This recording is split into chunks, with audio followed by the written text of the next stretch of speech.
ឆ្នាំដេកចាំរាប់ខែនឹកបងនឹកពងនឹកស្រុកនឹកម៉ែ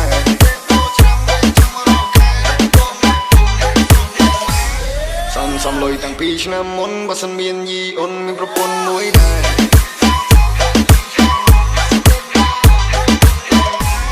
មានអូនឲ្យបងគយគុណបើសិនអូនចិត្តទុនមកសុំម៉ែលួចសា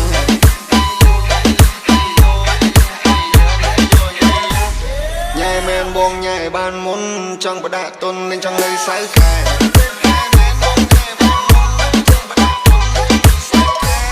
ឆ្នាំថ្មីទៅទេវតាតាមដូនតាអ្នកឲ្យគួគប់បី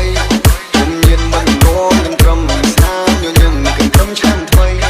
ហើយស្រងជួបតាជួបជ័យមកហូបពេញកូកាកូឡាក៏ថ្មីសម្រាប់មានជ័យសេរីបោបោតែសម្រាប់ឆ្នាំថ្មីទេវតាឲ្យពូ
Take